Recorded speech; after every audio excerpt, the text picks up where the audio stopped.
এবার আপনাকে প্রমাণ দিচ্ছি এই কিতাবটা সব থেকে দামি একটা কিতাব কেন।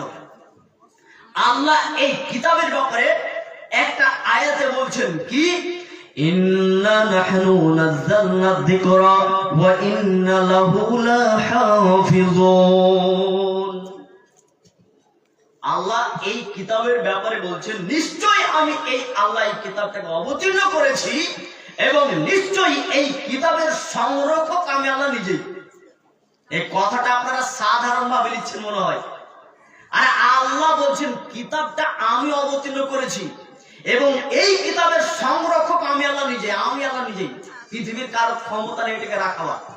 দেখেন এই কথাটা আল্লাহ কিন্তু নবী মুসা আলাইহিস সালামের উপরে তাওরাত অবতীর্ণ করেছিলেন, এই তাওরাতের ব্যাপারে বলেননি।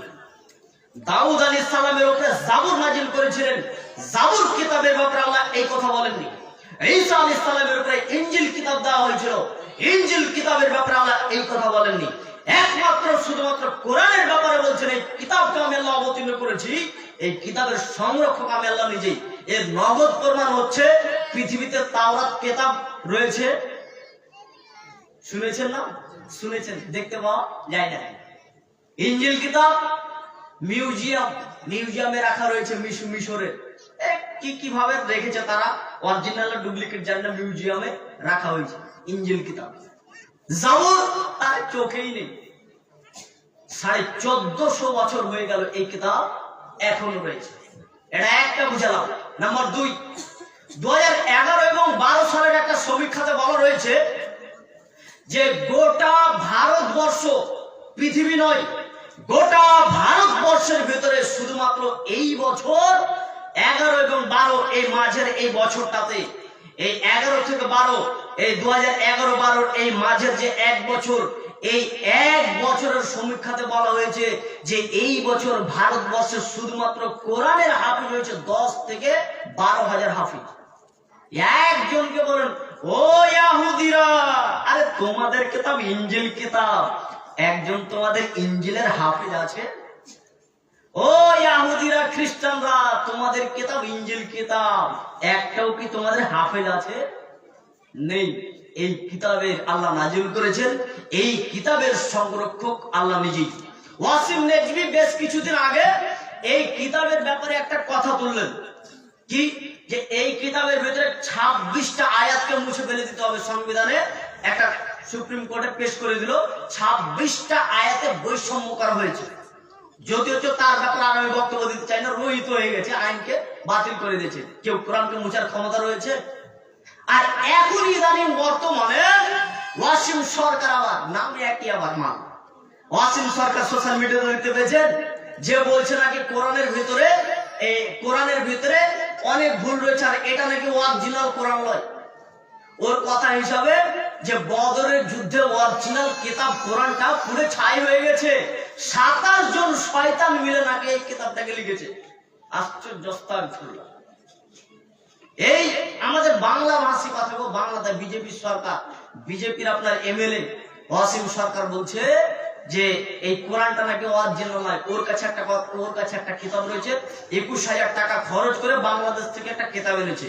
ওর দাবি হচ্ছে যে এই কোরআনের ভিতরে বলা হয়েছে যে তোমরা অমুসলিমদেরকে ধরে হত্যা করো, যেখানেই পাবা সেখানেই হত্যা করো। কোথায় রয়েছে? সূরা মাইদায় রয়েছে। ও বলছে সূরা মাইদায় কত রয়েছে? বলে 5 নম্বর আয়াতে রয়েছে।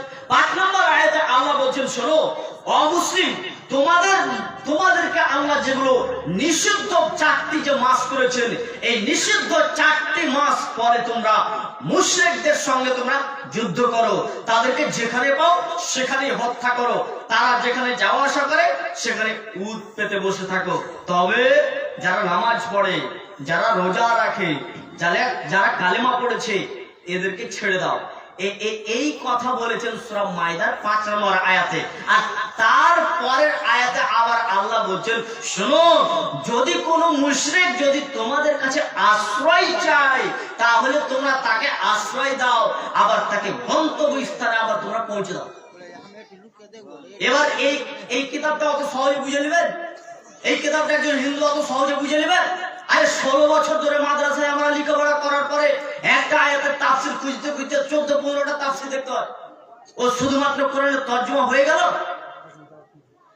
একটা সন্ধি ছিল হুদাইবিয়া সন্ধি, যেখানে 6 হিজরিতে কুরাইশদের সঙ্গে একটা সন্ধি করা হয়েছিল, আমরা যুদ্ধ আর করব না, আমাদের যুদ্ধ এখন বিরতি থাকবে, আমরা যখন আমরা হজ করতে যাব অস্ত্র শস্ত্র নিয়ে যাব না। একটা সন্ধি করা হলো কুরাইশদের সঙ্গে মুশরিকদের সঙ্গে। এখন তারা সেই সন্ধিকে বিচ্ছেদ করে দিয়ে, সন্ধিকে ভেঙে দিয়ে, সেই চুক্তিকে ভেঙে দিয়ে তারাই যুদ্ধ করলো। এর জন্য আল্লাহ তাদের ব্যাপারে আয়াত নাজিল করে বলছেন, শোনো, যারা তোমাদের এই চুক্তিকে ভঙ্গন করেছে, তারা তোমাদের এই চুক্তিকে ভঙ্গন করেছে, আমি আল্লাহ বলছি তোমরা এই 4টি মাস এখন তোমাদের জন্য যুদ্ধ বিরতি। এই 4টি মাস পরে মুশরিকদের যেখানে পাও সেখানে হত্যা করো। ওয়াসিম সরকার কি খুলে দেখেছে একটু?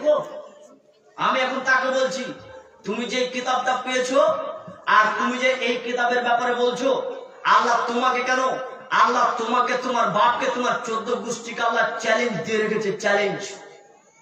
আল্লাহ তোমাকে শুধু নয়, তোমার বাবাকে, তোমার 14 গোষ্ঠীকে আল্লাহ চ্যালেঞ্জ দিয়ে রেখেছে। কি চ্যালেঞ্জ দিয়েছেন?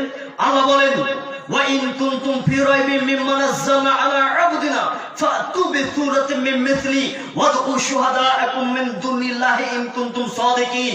মহান আল্লাহ বলেন, শোনো, আমি আল্লাহ তোমাদেরকে বলছি, ওয়া ইন কুনতুম ফি রাইবিন মিম্মা নাযালনা আলা আবদিনা, আমি আমার বান্দার মধ্যে, আমি আমার বান্দাকে, নবীকে যে কিতাবটা দিয়েছি, এই কিতাবটার ব্যাপারে তোমাদের যদি কোনো সন্দেহ হয়, সন্দেহ, ফাতু বিসূরাতিন মিন মিসলি, তাহলে একটা তোমরা সূরা এনে দেখাও। তোমাদের এই কিতাবের উপরে যদি সন্দেহ থাকে, ও আসিম সরকার, আরে তোমাকে নয়, তোমার বাপকে আল্লাহ চ্যালেঞ্জ করেছে, তোমাকে নয়। তুমি কে? আরে তুমি কে? আল্লাহ তোমার 14 গোষ্ঠীকে আল্লাহ চ্যালেঞ্জ করে বলছে, তোমাদের এই কিতাবের উপরে যদি সন্দেহ হয়, আমি আল্লাহ তোমাদেরকে বলছি, ফাতু বিসূরাতিন মিন মিসলি, তাহলে তোমরা একটি এইরকম একটা কিতাবের একটা সূরা এনে দেখাও। সূরা, গোটা কিতাব আনতে হবে না, সূরা এনে দেখাও। একটা ছোট্ট সূরা, কুল হুয়াল্লাহু আহাদ আল্লাহুস সামাদ লাম ইয়ালিদ ওয়া লাম ইউলাদ ওয়া লাম ইয়াকুল লাহু কুফুয়ান আহাদ, একটা এনে দেখাও। আল্লাহ বলছেন, আল্লাহ নিজে বলছেন, ফাইল্লাম তাফআলু ওয়া লাম তাফআলু, ওরা পারবে না। আরে ওরা কোনো মতেই পারবে না। ফাত্তাকুন নারাল্লাতী ওয়াকুদুহান নাস ওয়াল হিজারা, তাহলে ভয় করো সেই আগুনকে, যেই আগুনের ইন্ধন হবে মানুষ এবং পাথর। উইদ্দাতিল কাফিরিন, আমি আল্লাহ কাফেরদের জন্য প্রস্তুত করে রেখেছি। অসীম সরকার, জাতির সামনে এসে ক্ষমা চেয়ে তুমি বলো, এই কিতাবের উপরে তুমি আঙুল তুলে বলেছো, এই কিতাবের উপরে পেশাব করি, যদিও তার ব্যাপারে মামলা করা হয়েছে, এরপরও জাতির সামনে উঠে তাকে এখন ক্ষমা চাইতে হবে। এই কিতাবের উপরে আঙুল তুলে বলছেন পেশাব করে দিই, মুসলিমদের এটা অন্তরে লেগেছে।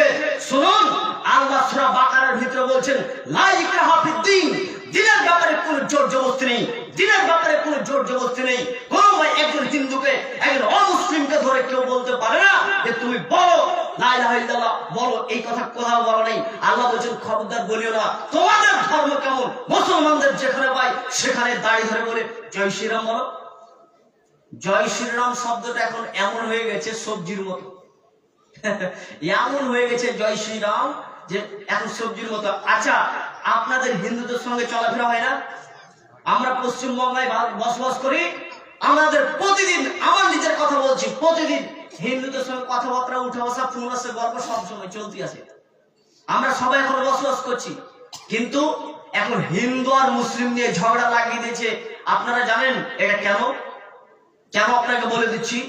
এখানে একটা হিন্দু ভাই একটা কাপড়ের দোকান দিচ্ছে, খুব কাপড় চলছে, দোকানটা খুব ভালো চলছে।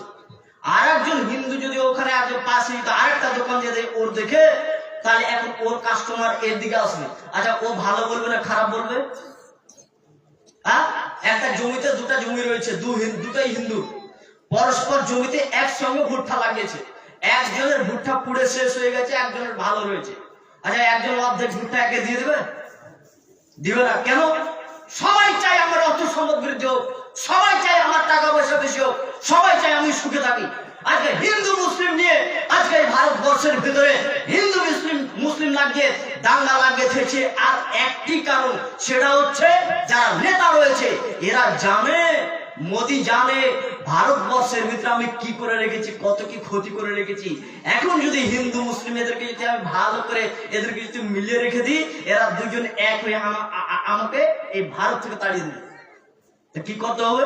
হিন্দু আর মুসলিমের ব্যাপারে এদেরকে যুদ্ধ লাগিয়ে দিই। হিন্দুদেরকে বলে দিই আমরা কিছু মানি না, আমরা হিন্দু চাই, আমরা কিছু চাই না, আমরা ভারতবর্ষে হিন্দু রাষ্ট্র করি।